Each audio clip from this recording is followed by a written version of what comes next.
In live now. Yeah, I think we're live. Okay, good evening, everybody. We're just going to wait a few minutes here until we get a few people on. I've got a presentation to offer. I've got Mike and Paul here with me this evening. Guys, good evening. Hello. This is a Sunday Night Astronomy Show special event. Kind of. Anyway, we're going to talk a little bit about the night sky and the summer night sky in particular. Hey, good evening, everybody. We're just going to wait. Oh, somebody's got their speaker turned up. Now it's off. There we go. Perfect. Okay. I see we're live here on both channels, so we're just going to give a couple of minutes here. We're going to start at 8 o'clock. We got about 3 minutes here to go.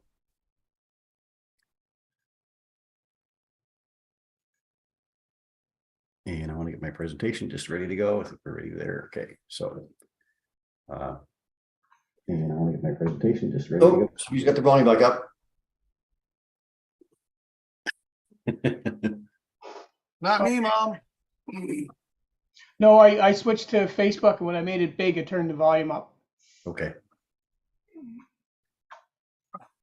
Awesome. Okay. We're waiting just for a few more minutes. 7:58. The talk here is going to be about 90 minutes long. If it does extend into a longer period of time, what I'll do is I'll do a part 1 tonight and part 2 probably tomorrow night. There is a lot of material to present, and it's along the lines of where our places in the solar system and in the galaxy, and talk quite a bit about some planets and some objects that we'll be able to see in our summer night sky. I'll get my phone turned down here. And we're at 7:59, so about another minute or so, folks. Good evening, Mark, Mike, and Derek. And Two Rivers Observatory, welcome. Thank you for joining us, everybody. Okay, we're at 7:59, so we'll give it another minute and we'll get started. The talk tonight is not going to be about equipment necessarily. It's going to be more about what's up in the night sky. We may do a talk maybe at a later time. I'll talk to these two guys if we want to do a talk on maybe equipment possibilities. Maybe what you might want to be using when you're out observing. Cloud removers. Yeah, Basically, yeah. big vacuum that'll just. Yeah. It's been unbelievable year for sure. Hello, Denise. Okay, well, it's 8 o'clock, folks, so maybe I'll get started.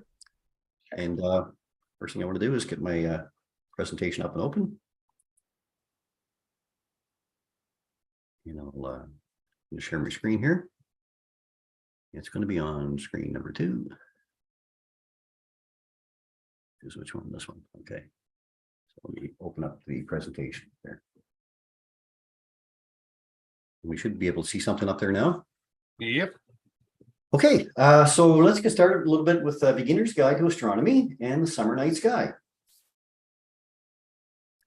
I'll start out a little bit about myself. I guess Astronomy by the Bay in St. John de Vie, that's me. This is where I'm located. This is one of my scopes that I set up at St. Rest Beach, outside the Every Nature Park, mostly or inside the Every Nature Park, I guess, in St. John, New Brunswick.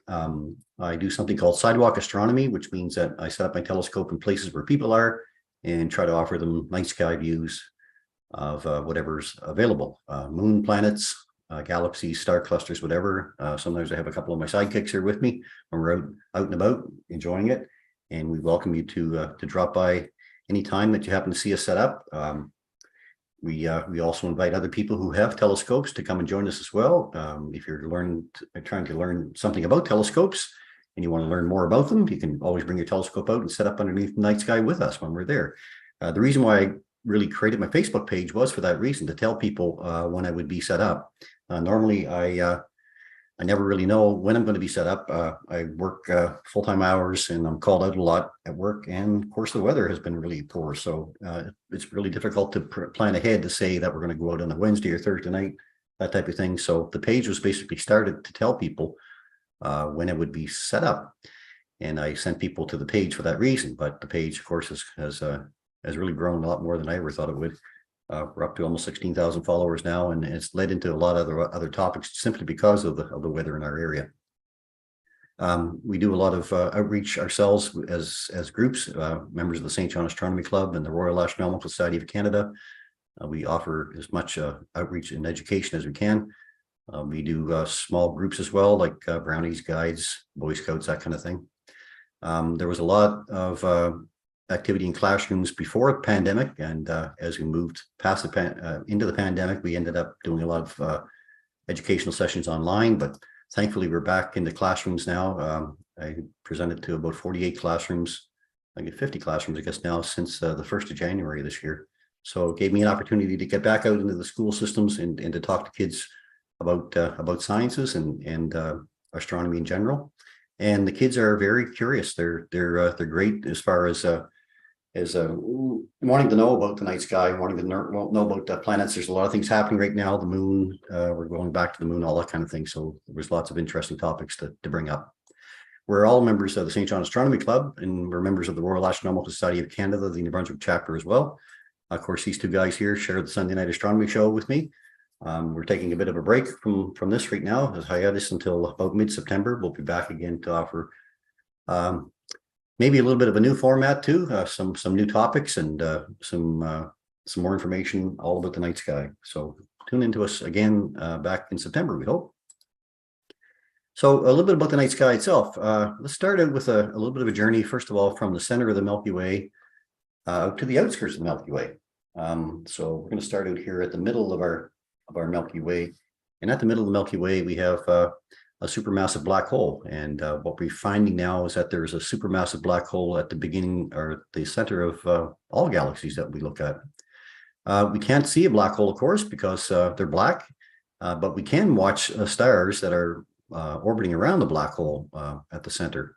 And this is some of the activity that we've witnessed now over about the last 25 years or so. These are stars that are zooming in and around a large object in the center of the Milky Way. We zoom out now, 1 light year is 10 trillion kilometers. So a light year is how far light will travel in 1 year, 300,000 kilometers in 1 second. So you can imagine how far that is in 1 year. We're out to 100 light years now, zooming out to large clusters of stars into what we call the galactic bulge, which would be the large center of the Milky Way. Zooming way out to something out around the range of 10,000 light years, our Milky Way is 100,000 light years across. We get out to an area that we call the stellar disk. And this is the view that we get from our location. And the large gaseous disk that surrounds all of that, all the material that's left over from star formation. Then we get out to things called globular clusters, which are, there are about 160 of these that orbit the Milky Way. These are some of the oldest stars in the universe, actually. And these are large collections of stars, 50 to 100,000 stars, maybe in one bundle, all bound together tightly by gravity. Now, that's one view of the Milky Way. I kind of describe it to people as your piece of pepperoni on a pizza, and all you can do in that point is just see the edge of the pizza, but you can't see the whole thing. So if we could actually look above the galaxy, this is what we believe we would look like, because we've seen other spiral galaxies similar to ours and the same type of shape. Here's our location, about 26,000 light years from the center of the galaxy. We live on what we call the Orion Spur, a small section of the larger arms of the Milky Way. Here's the Hipparchus survey. This is part of the sky that we've been able to survey so far. With the Gaia telescope, though, this is a much larger chunk of the sky that we can survey. We've been able to pinpoint the location of tens of thousands of stars with that special telescope that is actually rotating around and taking pictures of the night sky continuously. And we know the exact position of tens of thousands of stars right now. From there, we can look at our Milky Way as it passes across our evening sky. This will be our southern view now, looking summertime sky. We have this large dark patch here in the center. There's a prancing pony, we call it here on the right-hand side. But we are in the center of we're in the 2/3 of the way out from the center of 400 billion stars. Each of those stars, we believe, has at least one planet around it. Another view of the Milky Way might be this way. This is what we would see if we were to stand at a location of the dark sky and look up at the Milky Way. And again, we're like a piece of pepperoni pizza. We can only see the edge of the Milky Way. We can't see it from above, but here's what we would believe that our galaxy would appear if we could see it from above. Is the volume okay, guys? Yeah. Okay.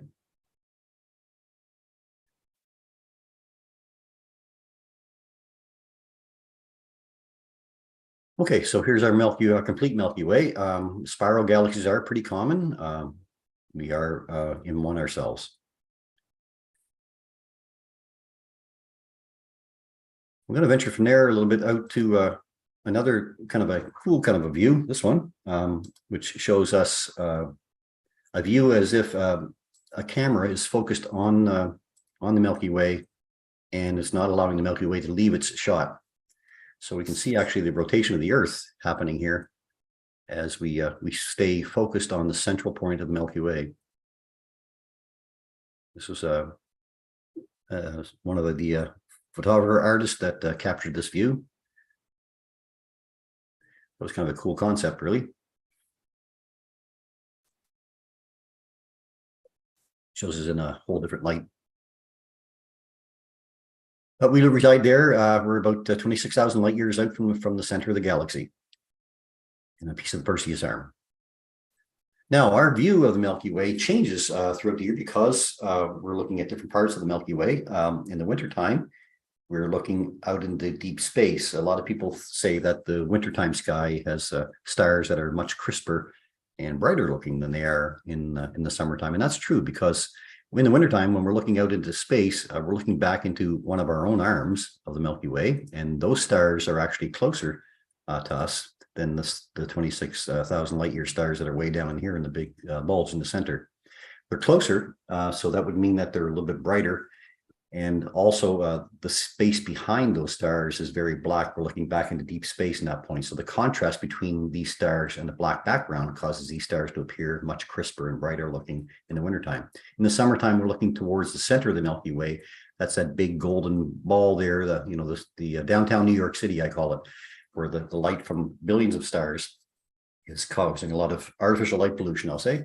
And it makes it more difficult to see heavy detail in that part of the sky. But with any part of the sky, no matter where we are, usually in a dark sky, we're seeing about 4,000 stars from any dark sky site out of 400 billion.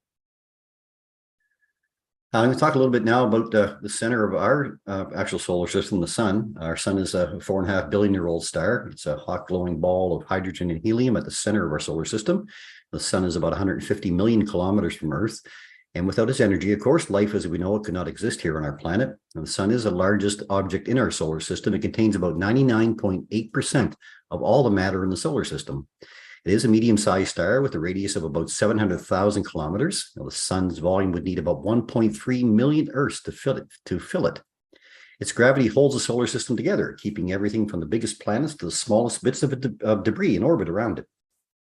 The temperature of the sun core is about 15 million degrees Celsius, hot enough to sustain nuclear fusion. This creates outward pressure that supports the star's gigantic mass, keeping it from collapsing. The sun's activity, from its powerful eruptions to the steady stream of charged particles it sends out, influences the nature of space throughout the solar system. The sun does rotate on its axis as it revolves around the galaxy. It has a tilt of about 7.25 degrees with respect to the plane of the planet's orbits. And since the sun is not solid, different parts of it rotate at different rates. At the equator, the sun spins around about once every 25 Earth days, but at its poles, the sun rotates on its axis about every 36 Earth days. We're going to see why that is important here in a minute. The sun is about 100 times wider than Earth and about 10 times wider than Jupiter. Now, the part of the sun we see from the Earth, the part we call the surface, is the photosphere. The sun does not actually have a solid surface because it's just a big ball of plasma. Several spacecraft are currently investigating the sun, including the Parker Solar Probe, Stereo, Solar Orbiter, SOHO, Solar Dynamics Observatory, the HINODE, IRIS, and the WIND spacecraft. Even though the sun is the center of our solar system and essential to our survival, it's only an average star in terms of its size. We'll see some larger ones here a little bit later. Stars up to about 100 times larger have been found, and many solar systems have more than one star. By studying our sun, scientists, though, can better understand the workings of distant stars. I'm going to go from there a little bit to our solar cycle. Our sun does go through an 11-year cycle from solar maximum with very few sunspots to a point in the cycle, minimum, sorry, to a point in the cycle we call solar maximum with many sunspots. So we can see the difference here in these two images. We're pretty close to this one right now on the right-hand side. I'm going to show you here the cycle. The current cycle is right here. This picked up from the NOAA space weather prediction page today. Which shows us the current solar cycle. And the red line is actually what the predicted cycle was going to be. We can see that we're not as high of a cycle as we were back in the 2000s. And but we are actually picking up a better cycle so far than we were back in 2010 when we had our last cycle. So here is the predicted, the red line is predicted cycle, and the other blue line is what the actual cycle has become. So a lot more solar flares, a lot more sunspots, a lot more activity on the sun right now. And we're ramping up to a solar maximum, which we expect to be in around probably on the first part of 2025 at the moment. That date keeps changing.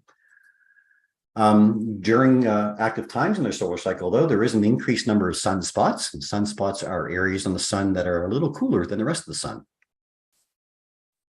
Now, our sun has large loops that form from one sunspot to the other during this active part of the cycle. There's a picture of Earth to scale there. These loops of plasma can be many times the size of the Earth. And the reason why I'm getting into this discussion is because we talked a lot about aurora, northern lights. There's been a lot of discussion about northern lights. So are we going to have any in the next few days, that kind of thing. So part of the reason for the presentation here tonight is to talk a little bit about that idea. So what causes the northern lights, really? So when we talk about the aurora, we also have to talk a little bit about our Earth and its magnetic field. Unlike the sun, though, our magnetic field is not twisted, but it's very uniform. Because the sun is a big ball of plasma and it rotates at many different speeds, its magnetic field gets twisted very easily. And when the magnetic field is twisted like that, large loops of plasma break off and they head into space. And sometimes we're in the path of those large loops of plasma. It's billions of tons of plasma that exit the sun at one time. It's our magnetic field, though, that protects us from the dangerous radiation in these large clouds. I'll show you a sample here. So here we are with our sun.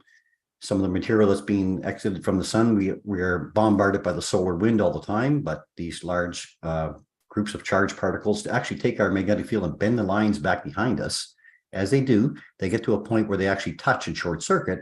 And when that happens, all the release of that solar energy is directed at our poles. So that's the charged particles that are exciting material in our atmosphere.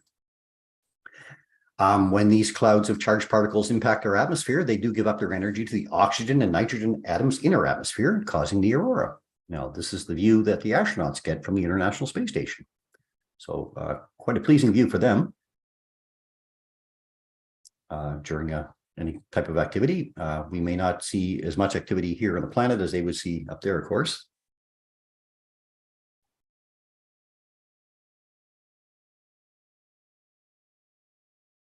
And every once in a while, we get the opportunity. This is a small capture that I made from our visit to Florida Beach back in April, which is outside the St. John, just past St. John Airport. It's a very quick time lapse, but there is the occasion that we do get a chance to see some light aurora in our area as well. Now, what causes the different colors? Well, aurora do come in many different colors depending on how high they are and when they interact with our atmosphere. When they're red, they're lower than 150 miles above Earth. If it's green, it's lower than 100 miles above Earth. If they're purple, more than 60 miles above Earth, and blue, usually lower than 60 miles above Earth. And of course, your eyeballs are going to see a whole lot different view than what your camera will see. Your eyes will witness very seldom witness much color, a lot of green that we witness, guys, I guess, when we were out observing. But the more color will appear when you've got your camera set for a longer exposure. So this is what your eyes will witness and what your camera will adapt to. So there is quite a difference in displays. Now, one of the places that I go to most frequently is this page here, the NOAA Space Weather Prediction Center page. Most of the apps that are out there that collect data for display on apps usually gather it from this page here. Of all the pages that I see out there, I refer to this one the most often. There is a link in here called the dashboard. If you go to Space Weather Prediction Center, here's the address over here. You can click on the dashboard and it'll actually show you tonight's aurora forecast and the forecast for tomorrow night. Anything in green means that it's a low likelihood of aurora. And the higher you get, or the more colorful you get, the reddish area here would be a much higher chance of aurora. You can see here that tonight or tomorrow night, the aurora will not reach our area in the Maritime Provinces anyway. The forecast for tonight is only at a KP4. We need about a KP6 or so, and usually a G2 level storm for us to get any kind of a display in our particular area. That's a bit about the aurora. How to talk a little bit about that. And so you will, I would suggest that you go to that page, NOAA Space Weather Prediction Center, to find out the latest data on aurora. A little bit about our solar system. Hey, we all went to elementary school. You know, we all saw our solar system drawn like this. I was kind of looking out there for the rings in space, but I've never really found the rings that the planets orbit around on. I guess they must be invisible, but this gives us a simple idea of how the planets do orbit in our solar system, all the way from Mercury here, the really quick one, to Pluto way out here at the end. That's one way to look at it. The way I like to show it to kids in school is more along this line. This comes from James O'Donoghue. He worked for NASA and he did a lot of animations. So here's the 4 rocky worlds compared to Jupiter. You can fit 1,000 Earths inside of Jupiter. Jupiter and the 4 gas giants, but really nothing in comparison to our sun, where you could fit 1.3 million Earths inside our sun. Or 1,000 Jupiters would fit on our sun. So it's all about scale. Our rotation, all planets rotate a certain amount. We can look here at Earth and Mars rotating almost at the same speed. Mars is just slightly slower than us. Jupiter, the largest planet, is actually the fastest planet, rotates every 9 hours and 55 minutes. Saturn, 10 hours and 33 minutes. I'm going to pay attention to Venus here. It's 243 days and 26 minutes to rotate once. But Venus, only takes 225 days to actually orbit the sun. So a day on Venus is actually longer than a year on Venus. And hopefully it's not a Monday. From there, we've got tilts. All planets have a bit of a tilt. Actually, Mercury has no tilt at all. And Venus is actually 177 degrees upside down. Earth and Mars, here we are again, 23.4 degrees against 23.5 or 25.2 degrees tilt. Jupiter, very little tilt. Saturn, a nice 26-degree tilt. Uranus, right over on its side. We think that Uranus may have been impacted by a large body about the size of Earth back in the early days of its formation. And then Neptune, about 28 degrees. From there, of course, the tilt is what gives us our seasons. Actually, right now, we're farther away from the sun than we were in January. But for the Northern Hemisphere, the sun is right overhead because of the tilt of our planet. So that's what allows us for seasons. Mars has seasons. Any world that is tilted a small amount has some amount of a season. Some of the information I'm going to cover tonight is going back to these guys. I refer to this page an awful lot. Heavens Above, one of my most popular and favorite pages. In there, they've got a lot of great data. This page is particularly about planet summary. So in here, I'll be looking at a few main topics. One is called inferior conjunction. And that means that that planet is between us and the sun. Well, there are only 2 planets that can go between us and the sun, Mercury and Venus. So they're the only 2 that have inferior conjunction. Superior conjunction, no, all the planets can be on the other side of the sun from us. So that's the superior conjunction table here. Superior conjunction means that we're not going to see that planet in the sky, it's behind the sun. Then we have something called opposition, and that means that we have the planet, we have the sun, the planet Earth, and then the planet farther out. So anything past Mercury and Venus, Mars, and all the way out would be a planet that could be at opposition with us. When the planet's at opposition, that means that it rises when the sun sets, and it sets when the sun rises. So it's up all night long. Maximum eastern and western elongation. The maximum eastern elongation is how far east of the sky the planet can be in our evening sky. And the maximum western elongation means how far west it could be in our morning sky. And then perihelion means how at its closest approach to us, and aphelion means it's farthest away from us. We also have here the rise and set times and the magnitude, how bright those objects are. We can see here Venus minus 4.3, very bright. Okay, so I'm going to relate that back to this is another chart that pops up on heavens above. And I've added some arrows here just to show our direction. And maybe I'll take us to the next one, which adds a little bit more information.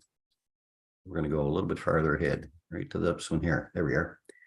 So here are the objects all labeled, and here's our planet Earth right here, of course, and we are rotating counterclockwise from above, just like all planets are.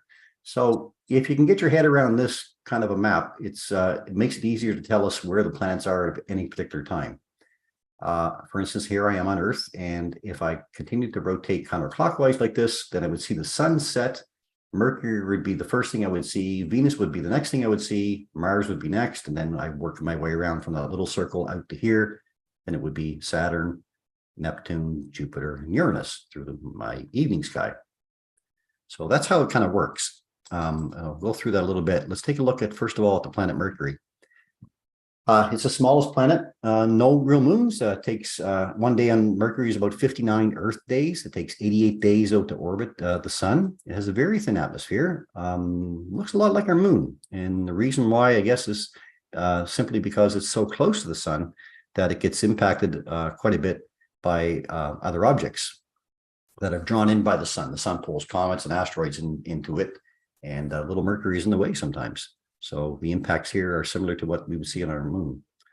The daytime temperature about 430 degrees Celsius, nighttime temperature minus 180 degrees Celsius, lots and lots of craters. Right now it rises at about 709 and it sets about 2202. Now its maximum eastern elongation, in other words, the farthest east it can be in our evening sky, is going to be on August the 9th. It will be between us and the sun on September the 6th. And its maximum western elongation, not too far away from that date, will be on September 22nd, when it will be the farthest west in our morning sky. It's a difficult planet to spot because it never really does get very high above the horizon. Back to our chart again. So here we are with Mercury right here. You can see right now that as we rotate, the sun sets and Mercury is the first thing that we see. Is that true? Well, we can go ahead here. We can see, yes, there's Mercury. Sun sets, Mercury is the first thing that we would see next to the horizon. And a little bit about Mercury, what's happening with it over the next little while. It's not going to do a whole lot for us as far as observing goes. There it is, still in the bright light at evening.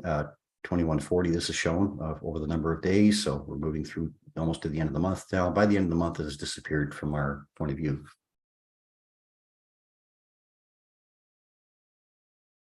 Let's top on to Venus now. Venus, of course, a really bright object that we've been witnessing in our western sky over the last number of months. It's been a great object to stare at, and a lot of people have called it the evening star. It is what it gets called a lot. It is the hottest planet, even though Mercury is closer to the sun. Venus is the hottest planet because of its thick toxic atmosphere and its clouds of carbon dioxide that trap the heat in. It is about 475 degrees Celsius, very thick toxic atmosphere. It rains sulfuric acid on Venus. It has no moons. It takes 243 Earth days to rotate once, yet only 225 Earth days to orbit the sun. So it takes longer to rotate once on its own axis than it does to orbit the sun. Now, Venus right now is rising about 9 o'clock in the morning, and it sets at about 10:30. It's aphelion. The farthest point away from us will be on August the 7th. It will be between us and the sun on August 13th. So you can see that it's dropping very quickly in the sky now. And its maximum western elongation, when it comes up in our morning sky, will be in October the 23rd. How are we doing for questions, guys? Okay, good. Yep, still good. Okay. So far, so good.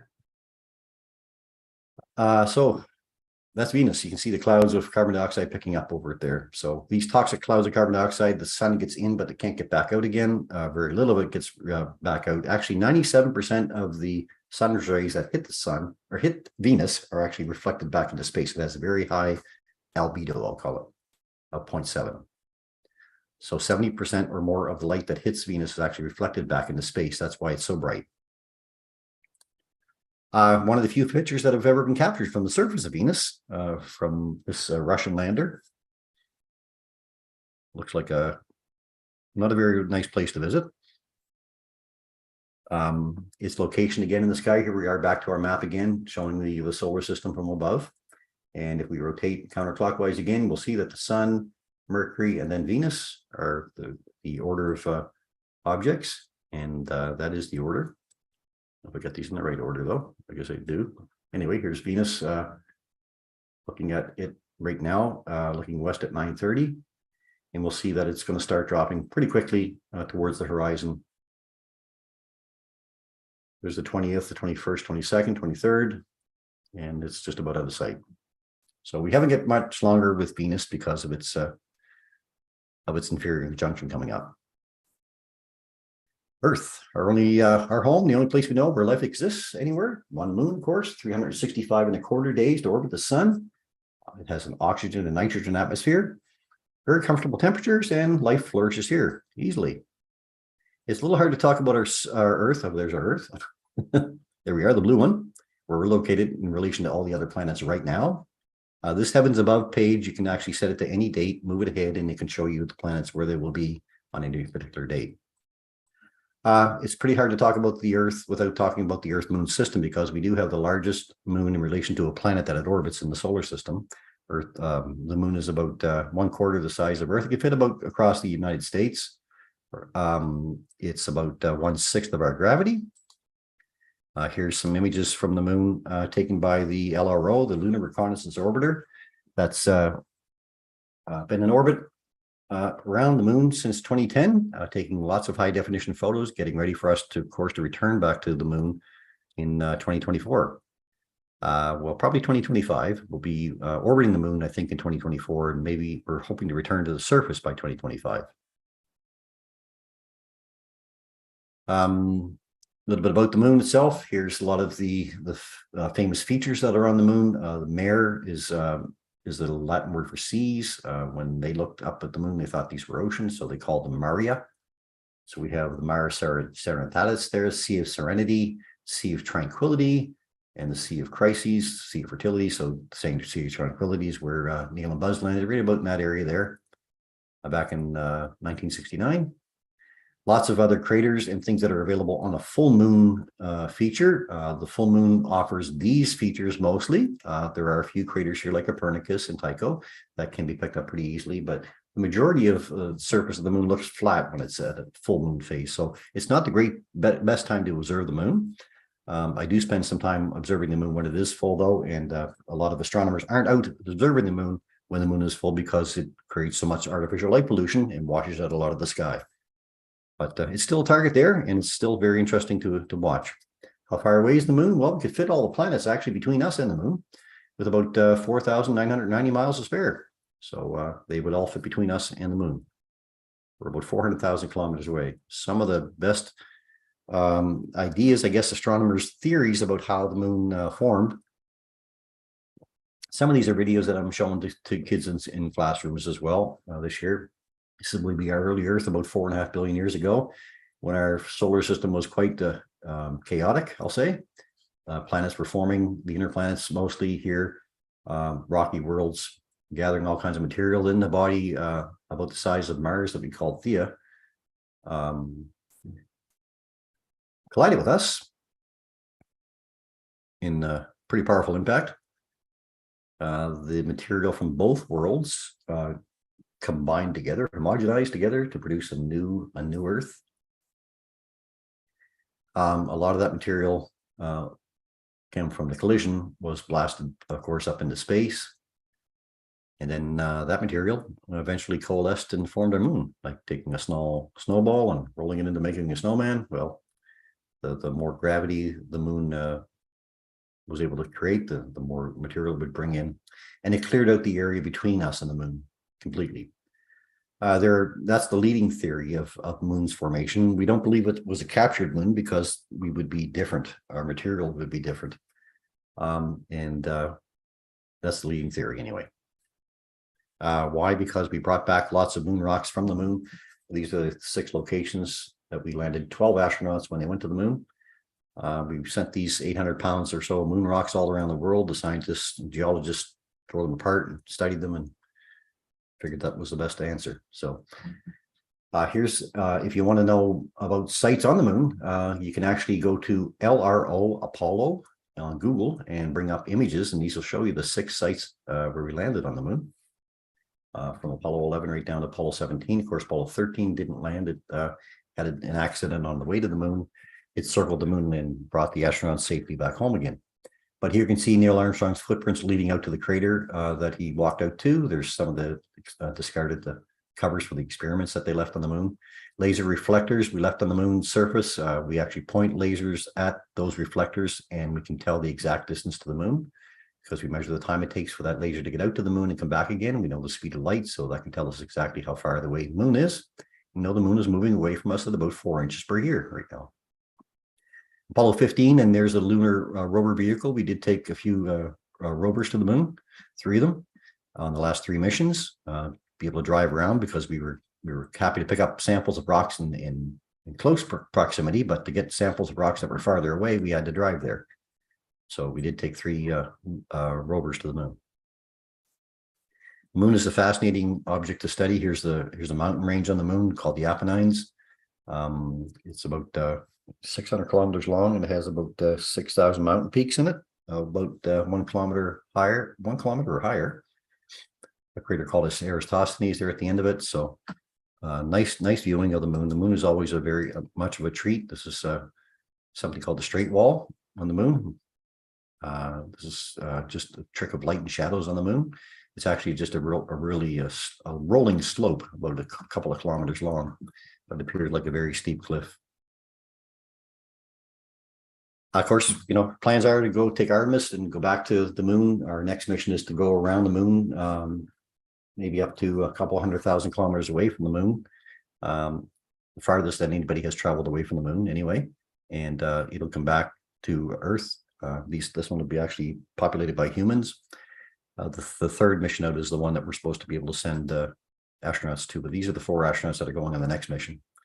And there's Jeremy Hansen, our Canadian, and apparently we're guaranteed a Canadian seat now on every mission from now on to head to the moon's surface.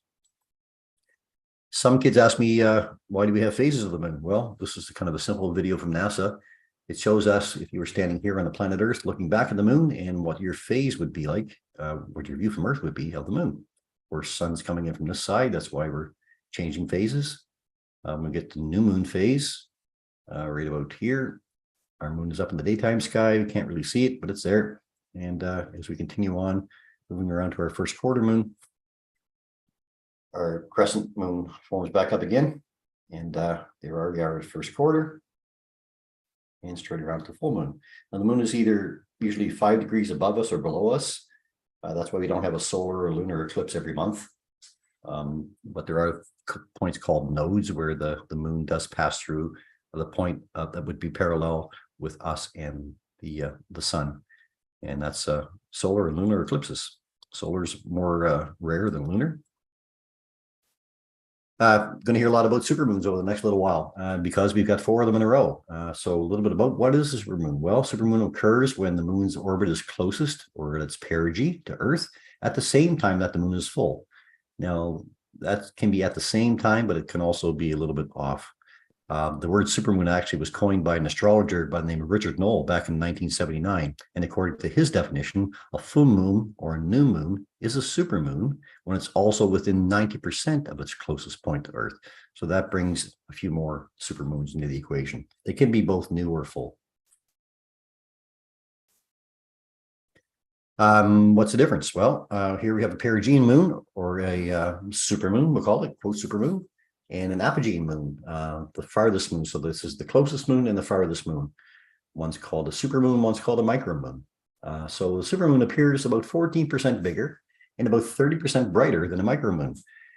Can I remember what the moon was like last month? Not very much, no. I mean, I would remember a full moon, but if it was huge on the horizon, yeah. But when I compare month to month, I can't tell if it was 14% bigger or maybe 12.9% bigger, or 2% brighter, or 20% brighter. I just remember the moon at the horizon, how big it looked. And that's more along something along the lines of what we call the moon illusion, which is another trick that our brains play on us. When we're seeing objects near the horizon, they appear much, much bigger. For instance, here's one.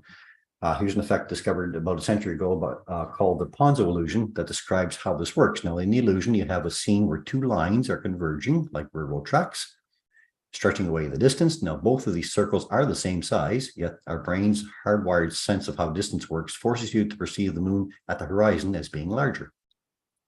That's one of the concepts of it. Here's another one. I think this is called the Egginghouse solution. And we have these two circles here that are actually the same size as well. So if I could picture this one on the bottom here, bottom left, as being one that's closer to the horizon, it would appear bigger. But if I pictured this one with a sky all around it, then that would appear smaller. So we can see that the moon appears very large at the horizon, but as it's moving up into the sky, there's really nothing for our brains to reference it against. So it appears a lot smaller. You can try that trick yourself. All you got to do is go out during the next supermoon and make a fist and punch a hole through the center of your fist, and then just look through that hole at the moon with nothing else around it, and you'll see that the moon appears much smaller than it does when you move your hand away. So that's just an illusion of the brain. But do you know that the moon is about 400 times smaller than the sun, but it also happens to be about 400 times closer to us than the sun? Now, the result from that is that from the Earth, they do appear to be about the same size in the sky. What does that lead to? Well, it leads to a pretty special event. Something that we're going to experience here next year is the total solar eclipse. And there's actually two of them coming up. There's one this fall, and there'll be one next April. Now, the one next April is one that we'll experience. It's the total solar eclipse of April the 8th of 2024. Where's it going to be? Right there. It's going to happen across our province, right about from, say, Macadam, right north to almost to St. Leonard. Grand Falls will be inside the area.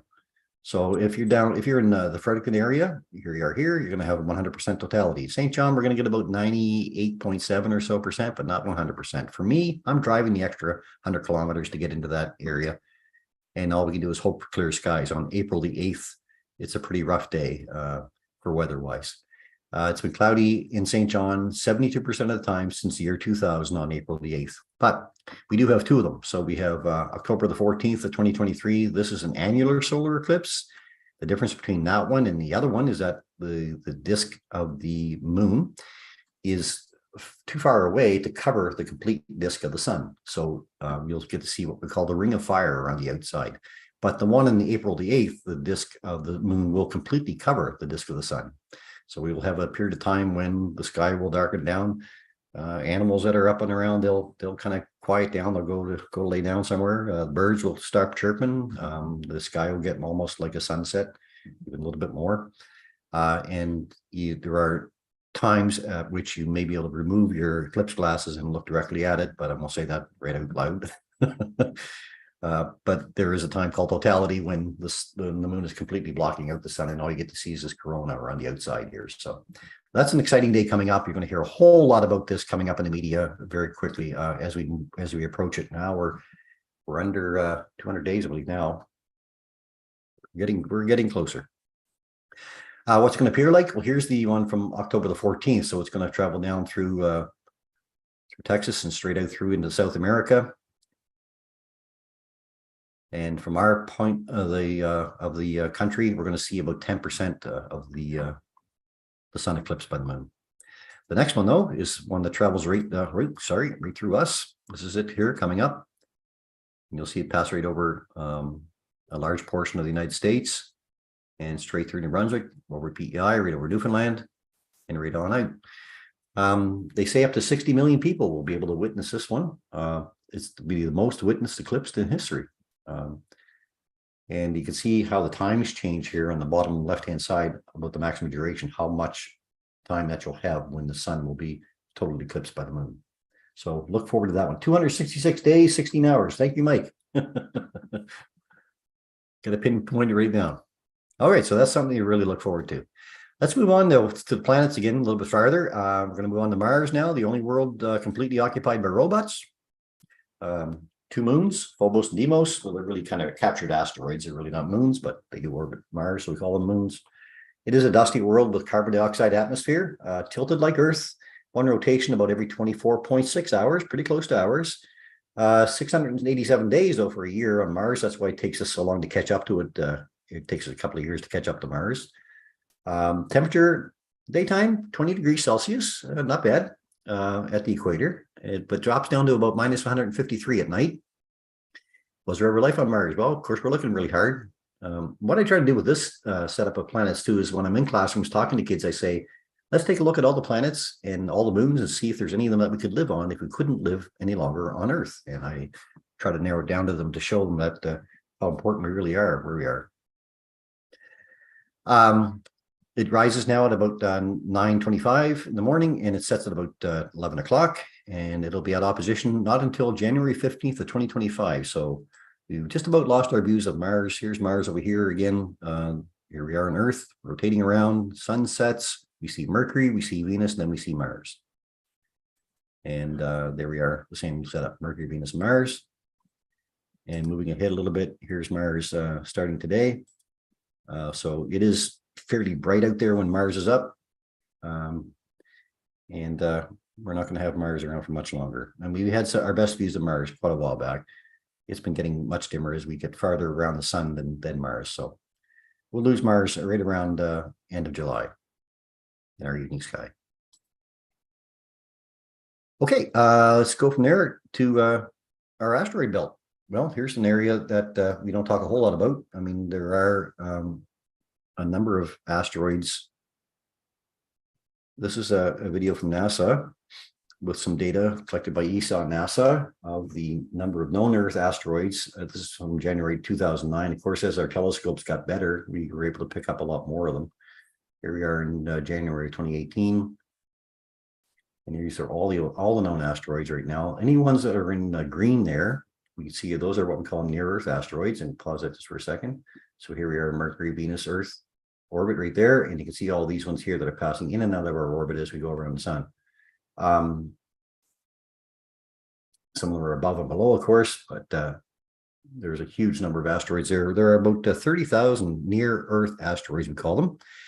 And there are about between 1.1 and 1.9 million asteroids that are in the asteroid belt out there that are 1 kilometer or larger. So lots of rocks to keep an eye on. Those are just the largest ones too. Let's move out to Jupiter now. Jupiter's largest planet, rotates about every 10 hours. This is a video come from the Juno spacecraft, which flies in close to Jupiter, takes a whole pile of images, and then flies back out again because the radiation of Jupiter would fry its electronics.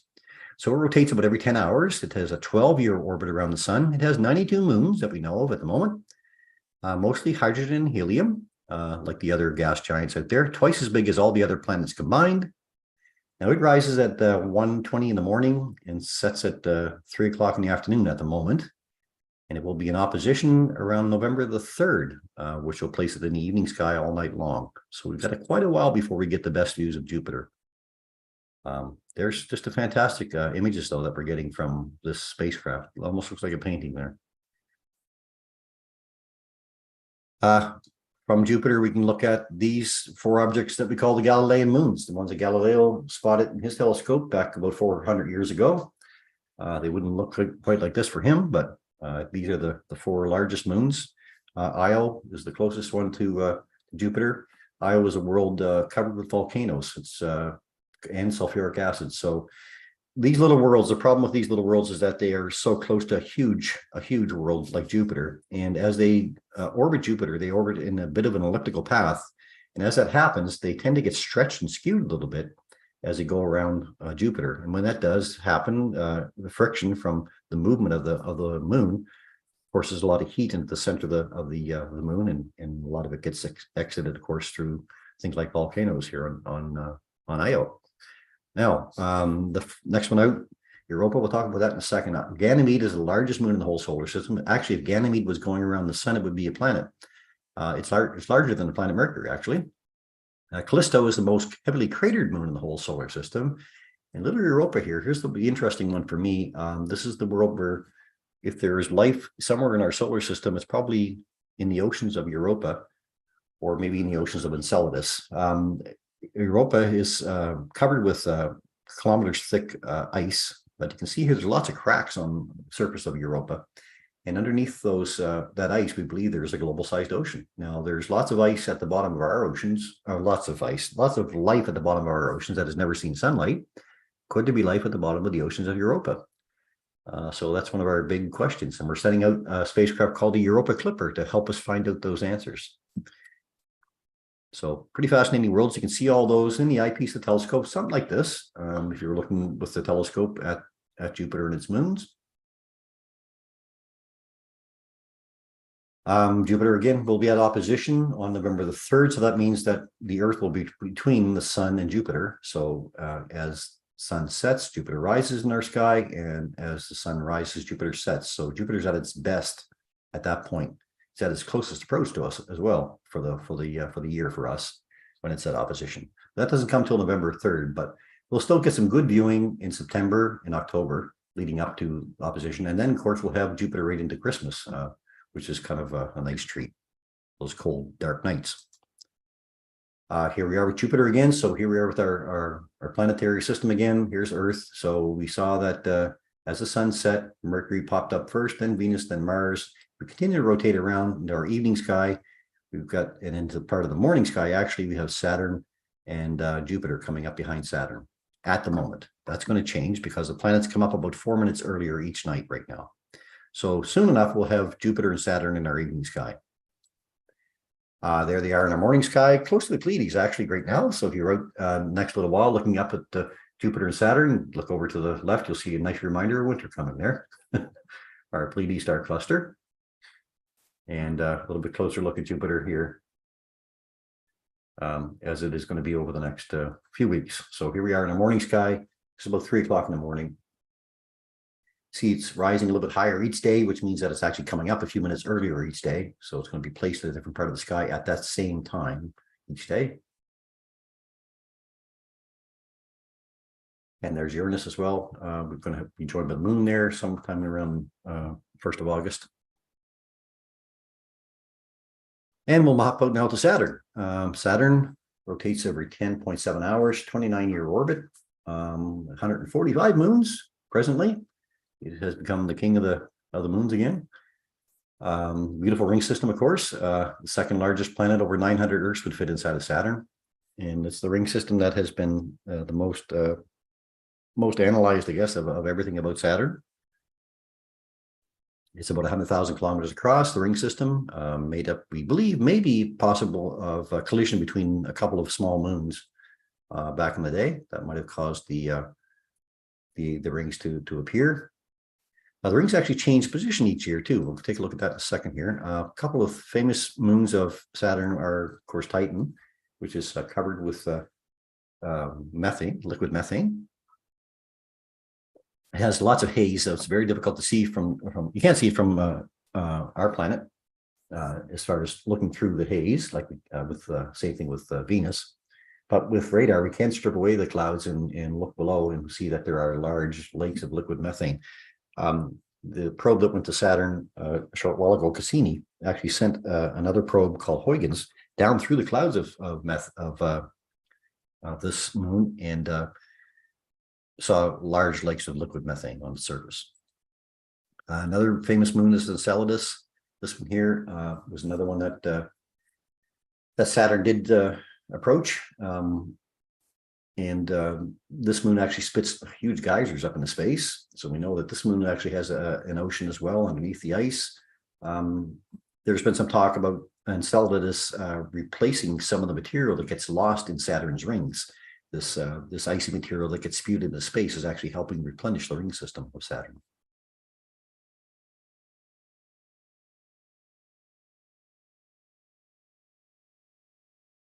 So we talked about Saturn's oppositions, and here's the opposition of Saturn from 2001 to 2029. As we can see here, because Saturn keeps the same tilt as it goes around the sun, we are in a different position. Because Saturn takes 30 years to orbit the sun, we're only taking 1 year to go around the sun. As we approach Saturn at opposition, we see Saturn in a different location of its orbit around the sun. As we do, because Saturn remains at its same tilt we see Saturn in a different view each year. So back in 2001, we had a nice wide open view of the rings. As we can see here, the rings almost disappeared in 2009, and then they opened back up again. And now they're closing off again. So by 2025, we'll have a very thin line that'll show us the rings of Saturn.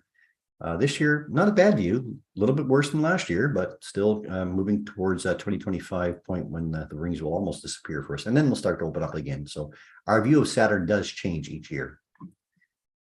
Just because of the length of time it takes Saturn to go around the sun versus the length of time it takes us to go around. And Saturn does arrive at opposition on August the 27th, which means Saturn's going to be perfectly placed all through this month and actually by the end of this month and leading into September. We'll have Saturn in our evening sky with our best views coming up right around the 27th. Doesn't have to be right on that day, but a couple of weeks either side of that day will give us good views of Saturn. Saturn, where it's located. Here we are again with our map of the solar system. Here's Earth, Mercury, Venus, Mars. We've covered those. They're in our evening sky.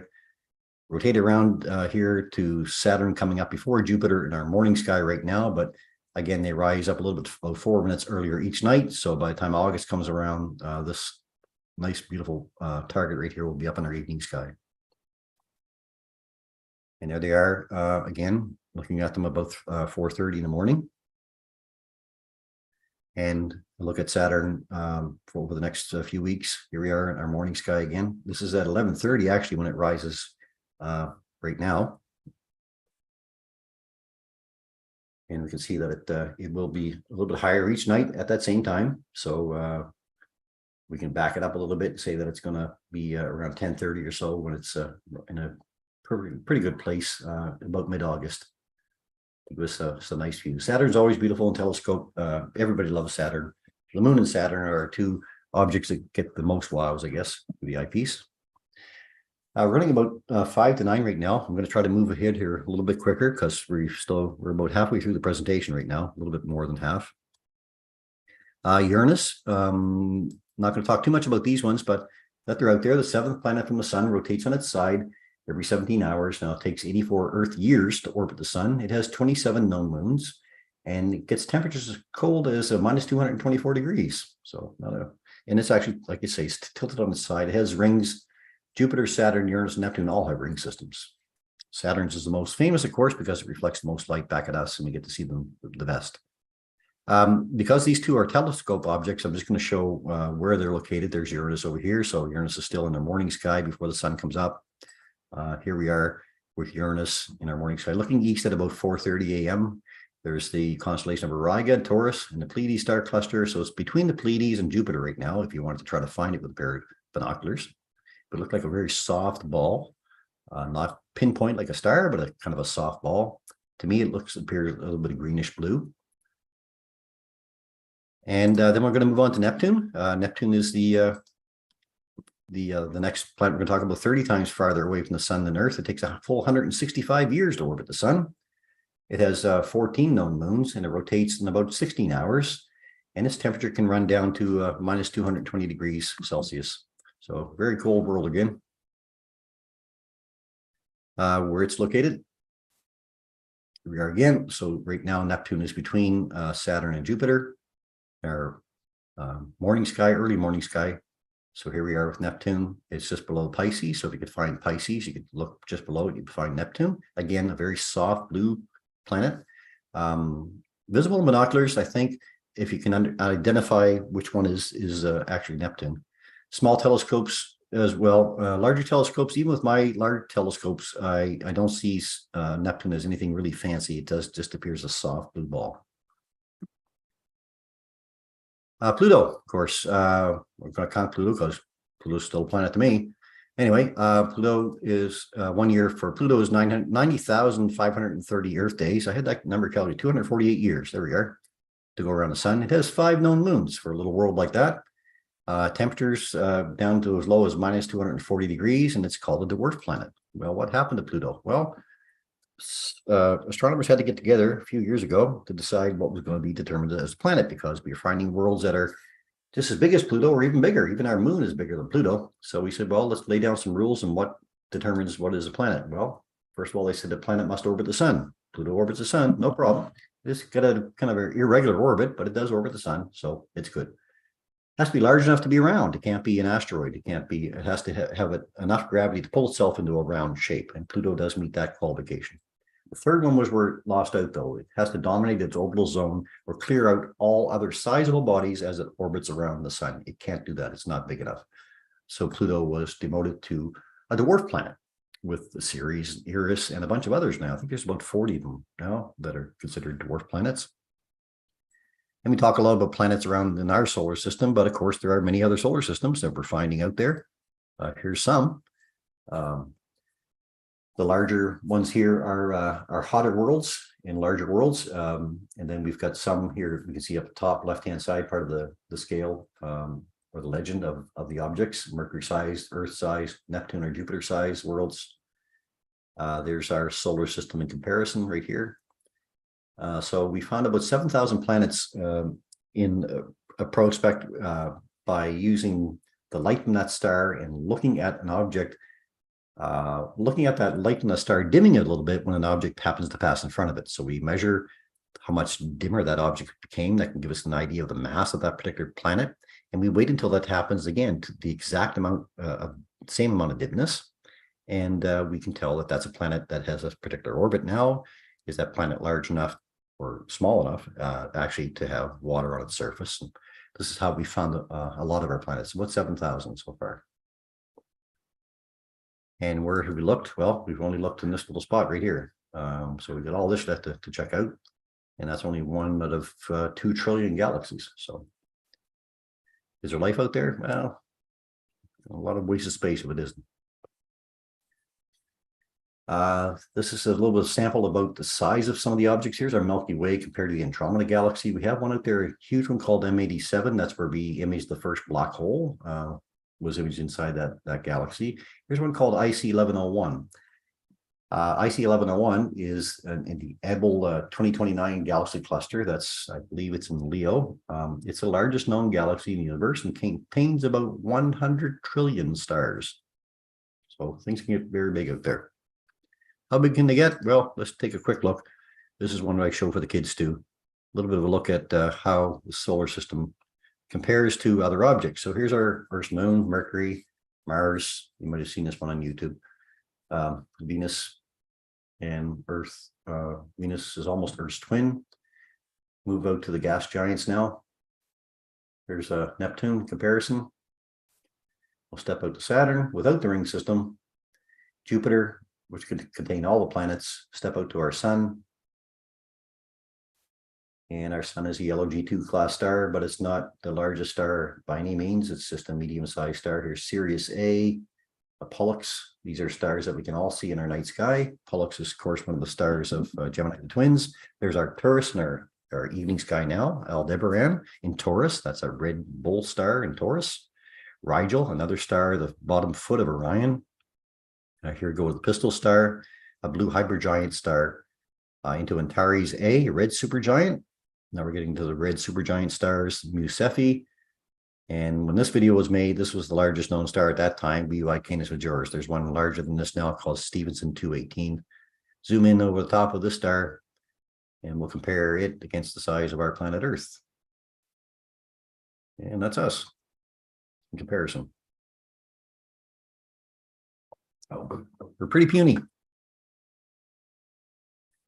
going to talk a little bit now about some of our stargazing tips and events coming up. So let's get into our summertime sky. Well, stargazing is easy. Oh, you just have to look up, but getting started can be daunting for some. There is a misconception that if you want to get into stargazing and see anything in the night sky, you have to spend money on high-tech equipment, such as go-to telescopes and CCD cameras. What if you just want to start with very basic astronomy and don't want to buy anything? Well, what can you see by just stepping outside and looking up? There are a number of steps that you can do. We cover a few of the steps and tricks, tips and tricks here to enjoy a night under the stars. First of all, choose a stargazing site. One of the first things that you'll want to consider is where you should be observing from. Some are lucky enough to observe right from their own backyard, but if you're surrounded by tall buildings or have to deal with a lot of light pollution, you might want to pick a different location. Now, Google Maps can be a great resource. From aerial views, you can choose a location that's dark, yet safe, and hopefully not too far from home. Another handy resource is a light pollution map, similar to the one that's provided on the website cleardarksky.com. You can go visit that one. Dress for the occasion, very important. When the sun goes down, it can get chilly no matter what time of year. Add to that the joy of mosquitoes, and your evening can become unpleasant very quickly. The general rule for stargazers, though, is to bring along enough clothing to keep you warm, then to pretend that it was about 10 degrees colder than it really is. Now, when you're stargazing, you spend long periods of time just standing or sitting still. Now, since you're not moving around much, you're not generating much extra heat. Now, something else to consider, though, is warm footwear and waterproof. Grass can be wet with the evening dew, and throw in some mosquito repellent in your carry bag as well. That can be an awful situation if you don't have that with you. Let your eyes dark adapt. Once you arrive at your site, your eyes will need to dark adapt. Now, this process can take at least a half hour and involves your pupils dilating to allow for reduced light levels. Once they do, you won't believe how many more stars that are visible to you. Do avoid, too, looking at your phone or in the direction of any bright lights. Instead of using a phone app to find your way around, look for free printable star charts online, which I'm going to show you here in a minute, and bring along a red flashlight for viewing them. This will help you keep your dark adaptation, so red flashlights are really important. Comfort is the key. There are more ways to be sure you're focused on the night sky and not in your own discomfort. Warm clothes are essential, including socks and footwear that stays dry. Now, you could be standing on grass for quite a while. You should also consider bringing along a comfortable chair. Stargazing can be tough on the neck. Warm thermos or your favorite beverage helps take away the chill as well. And if you have an extra one, bring along a nice blanket. Always nice to have a blanket with you if you need it.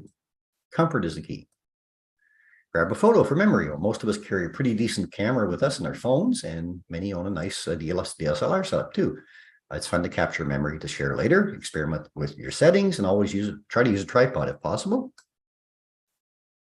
Do I need a telescope? No, you don't.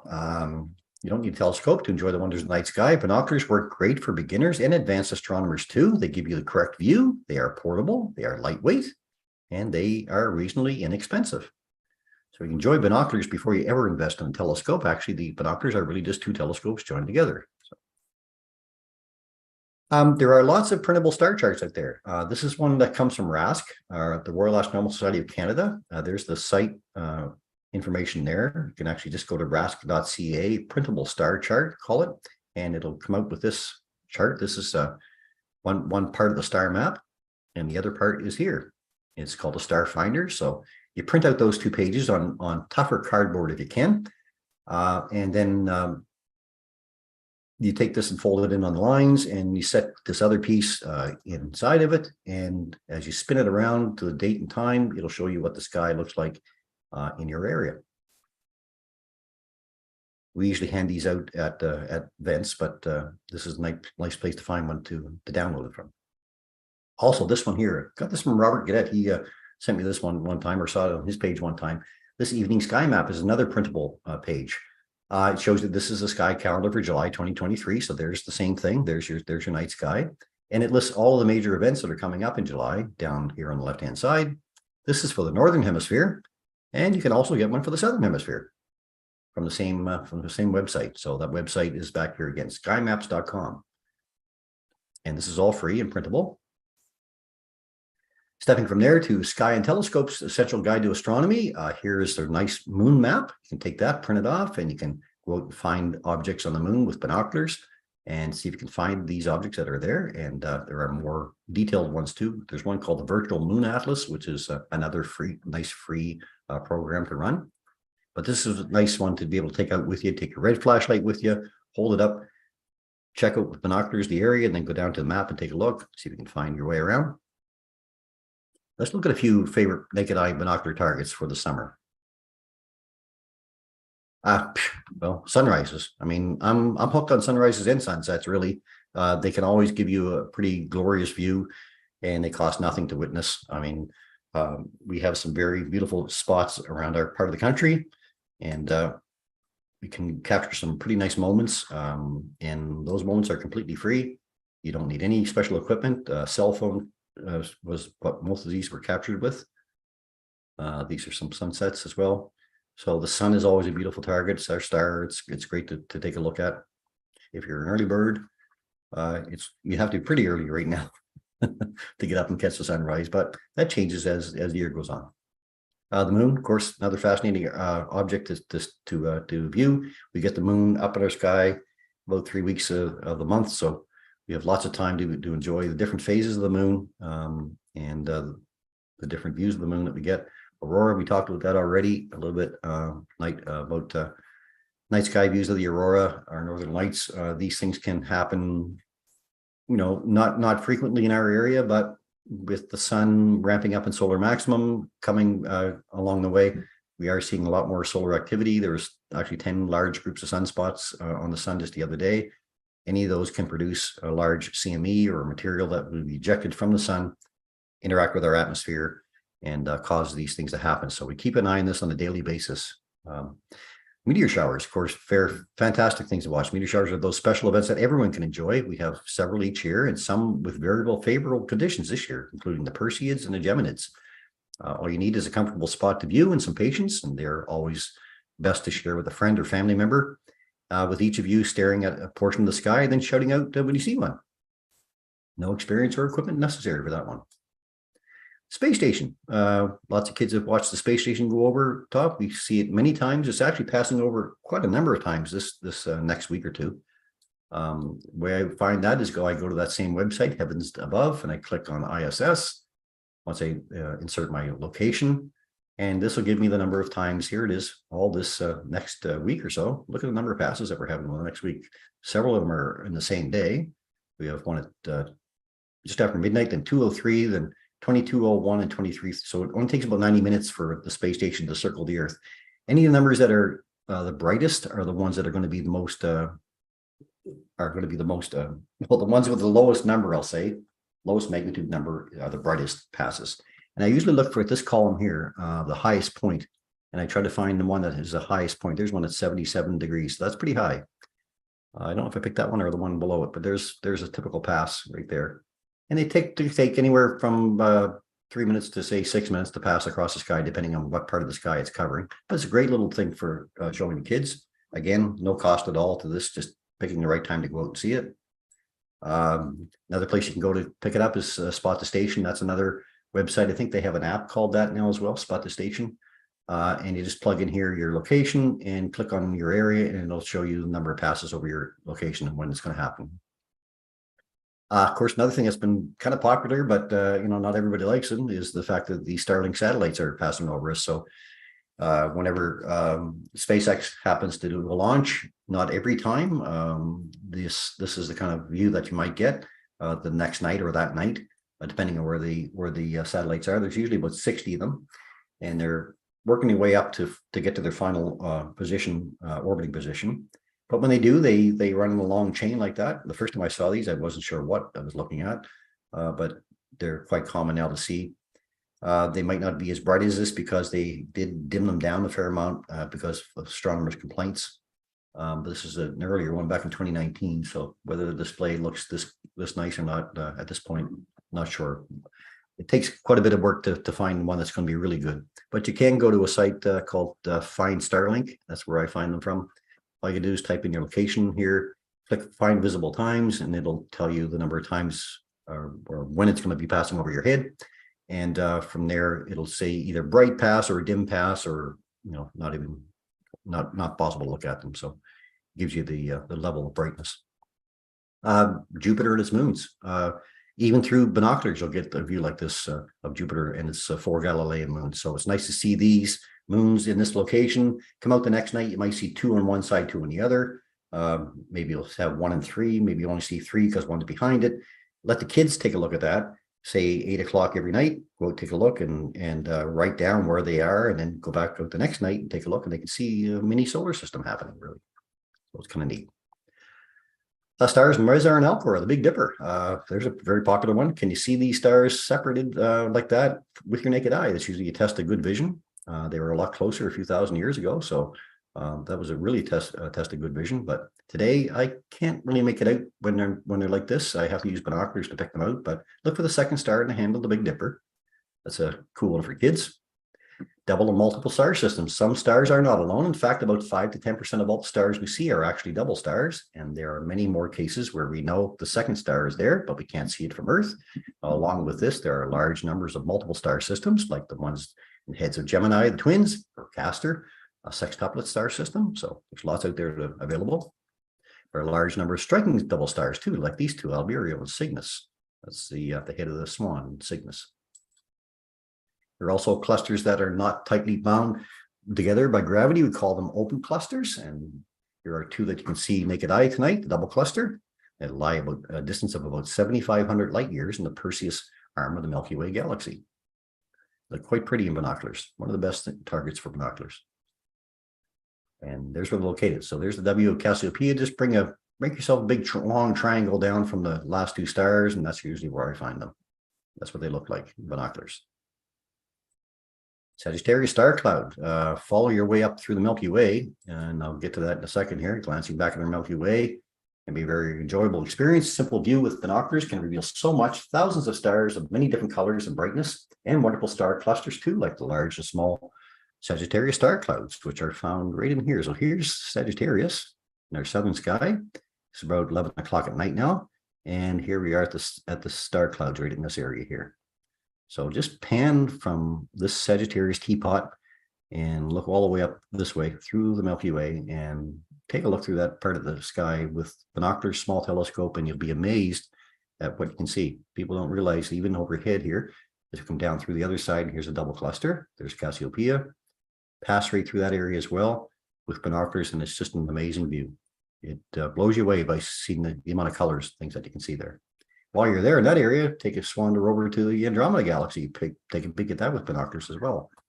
That's our next closest galaxy, next largest galaxy that's as close. Or of course, if you're looking for other interesting binocular targets, remember that you can always review Mike's top binocular treasures on any previous episode of our program. Final Bud. All of our previous episodes are up on my YouTube channel. Learning the constellations and asterism. There's another good idea for summertime project. Constellations are our road maps to the night sky. Now we break the sky up into pieces and we look inside those pieces for the treasures. It may seem overwhelming, but by taking one small section at a time over many nights, you will become comfortable on where to look and what you're looking at.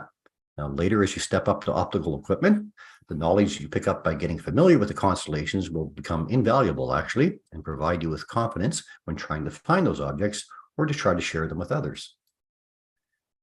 Constellations can become signposts. Using constellations as signposts to the night sky can be very helpful. Seen here, the constellation of Ursa Major actually makes an excellent signpost, mapping out the path to many other constellations. So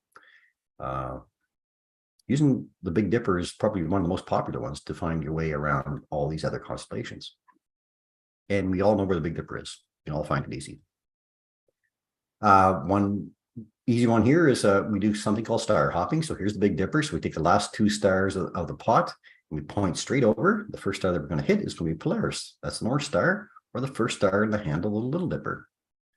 So that's how you find those two. Of course, Polaris stays in one spot. All the constellations rotate around Polaris in the evening sky. And of course, there's solar observing. Astronomy doesn't have to be just a nighttime activity. Our stars always puts on a great show as long as you're using properly filtered equipment. Our sun goes through an 11-year cycle. Right now, our sun is ramping up to solar maximum, which means more activity, more sunspots, more solar flares, and more chances for viewing the northern lights. And we can view our sun through two types of filters: a white light filter, which helps us observe sunspots, and an H-alpha filter, which helps us observe the sun's surface and large loops of plasma we call prominences. So this is what can be revealed in our daytime setup. The image on the left is a white light, or similar to white light, which shows sunspots, and then the image on the right is an H-alpha filter showing more detail. When you're looking through a telescope, we always get this. When you think that you're going to see this, you see this. This is the same object. This is the Andromeda galaxy in both images. The one on the left-hand side is taken by a professional photographer like one of these two guys. One over here is taken by me. This is how I would see the Andromeda galaxy, as looking through the eyepiece. So don't expect this when you're looking through the eyepiece. This is what you're going to see. But remember now, when you're looking at the Andromeda galaxy, those photons of light travel for 2.5 million years to reach your eyeball when you're looking at it through the eyepiece. And you're seeing it live, not as a captured image. So this takes many hours of expensive equipment to get this kind of an image, and this takes a couple of seconds at the eyepiece. So a lot of people get disappointed thinking they're going to see this when they see this. What else? Well, there's lots of free software out there, apps today to help you learn about the night sky. Plus, one of the best and most powerful is this one called Stellarium, which I showed here a number of times tonight. It can provide you with views of the night sky from any place on Earth, any day. It gives you lots of chances to research what's up if you plan on going out observing. Well, there are some excellent tutorials online as well to help you with Stellarium. Some final thoughts on that. Stargazing can be a rewarding and humbling experience. It's one of the hobbies that can be equally enjoyed alone or with a group, and it requires no experience, no equipment to get started. Learn the constellations and asterisms. Decide whether being outside at night for hours at a time is really for you before you invest in expensive equipment. Bring along accessories to keep you comfortable. Take a few photos for keepsakes. Share the night sky with your friends and family and get them involved in stargazing nights as well. Learning together can make it more enjoyable. Also, seek out the local astronomy club in your area. Most clubs have regular outreach events, and most clubs offer telescopes to borrow free of charge. It can really be a satisfying hobby, and the treasures of the night sky are there every night for you, waiting for you, all for free. Let's look at just a few celestial events. We'll wrap up our night here with this part. We're about 10 minutes away from my time, I guess, so not bad. Supermoons in 2023. Well, we've got 3 supermoons left. We had one just a short while ago. The 3 of it remaining, one on August the 1st, then one on August 30th, which is a supermoon and a blue moon, because that's the second full moon in a month, which is called a blue moon, and a third one on September the 29th. Now, we talked about supermoon occurs when the moon's orbit is closest to Earth at the same time that the moon is full. Supermoons are typically 14% bigger and about 30% brighter than a micromoon, the farthest away moon. Our next one is August the 1st, supermoon. So the evening of August 1st prevents our second supermoon of the year. On that day, our moon turns full at about 3:31 in the afternoon and rises in the east-southeast at 9:25 p.m. On August the 10th, we have Mercury at its greatest eastern elongation. We talked about Mercury not being up in the sky very high, visible for very long. So here's one date that you might be able to catch it. On August the 10th, Mercury reaches its greatest eastern elongation, or the point when it reaches the farthest east that it can in. That should be in our morning sky.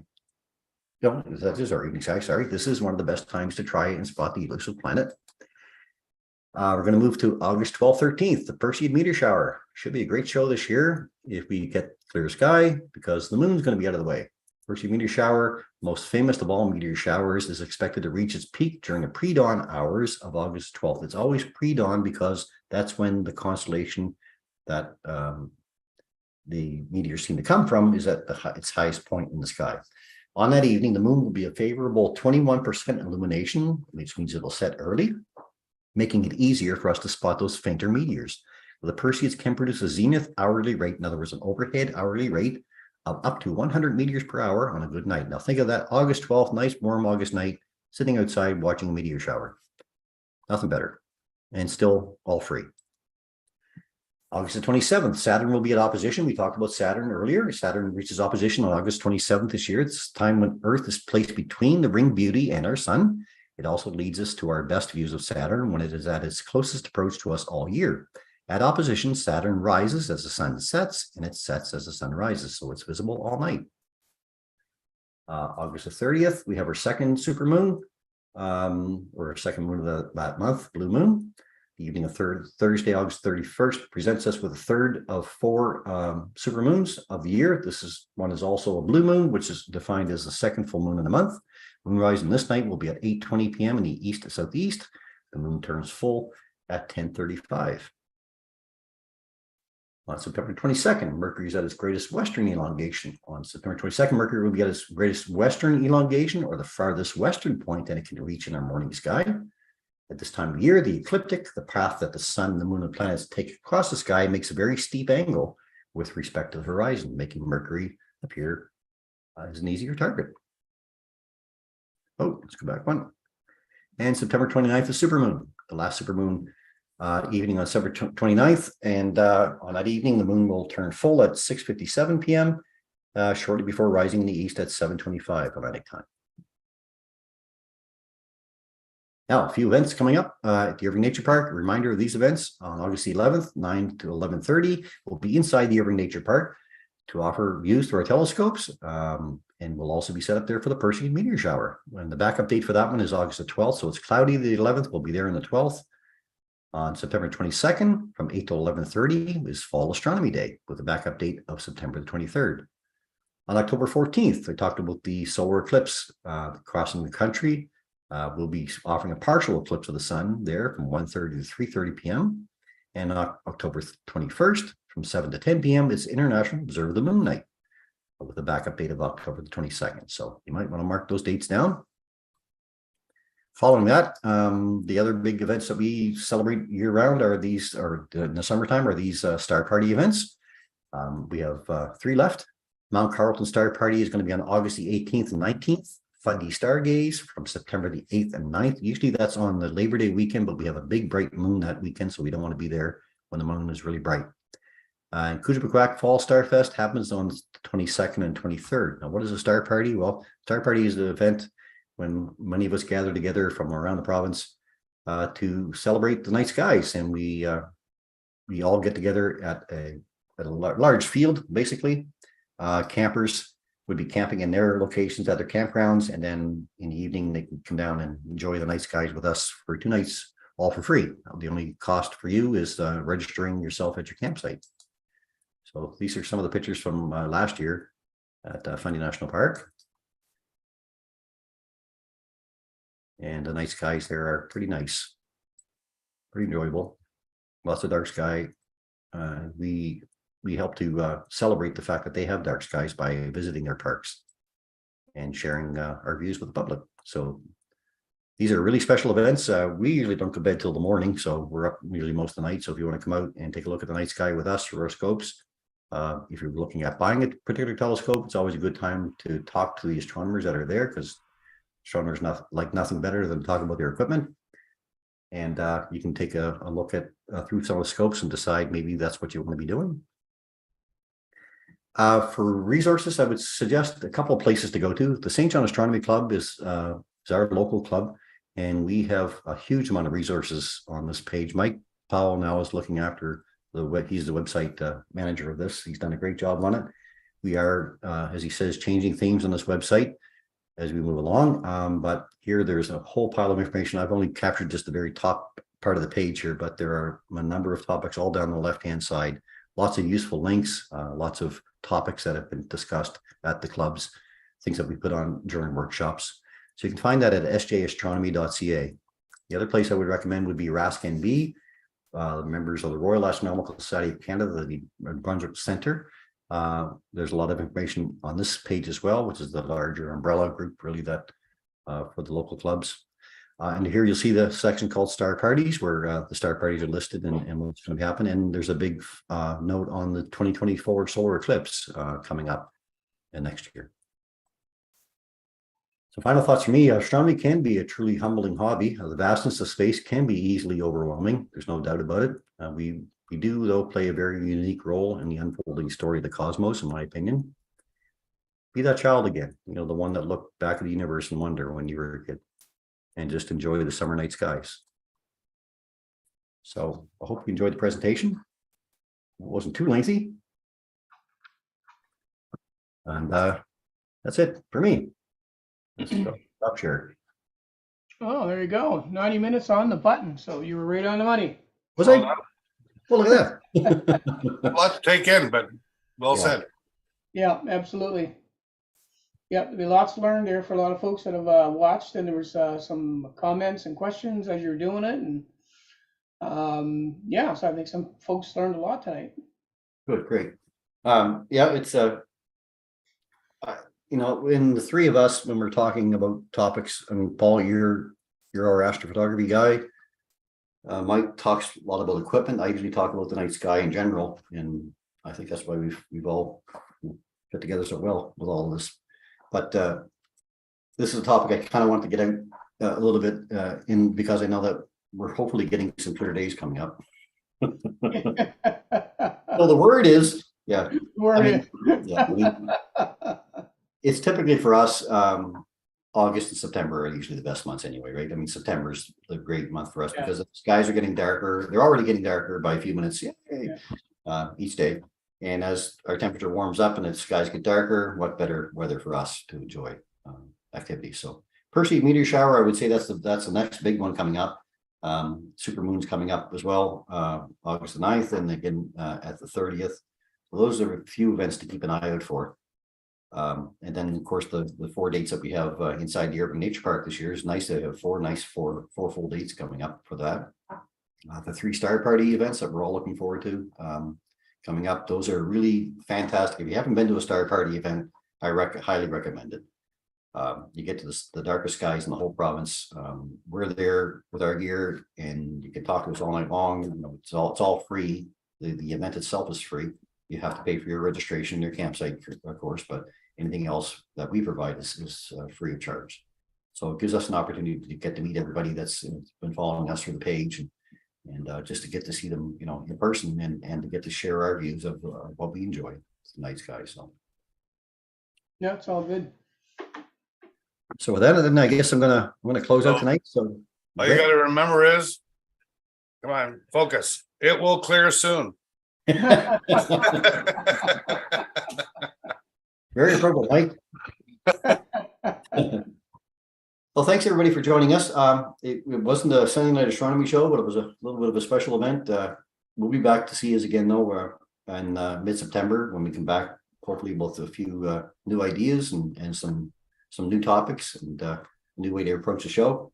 I've been bouncing some ideas around in my head and talk to these guys about them, and we're gonna keep you interested as we move into our wintertime sky. So we'll see you all again back in September as the kids get back to school and we get back to some kind of a normalcy after the summer. So thanks everyone for joining us, and I'm gonna sign off right now. So take care, and wishing you all clear skies.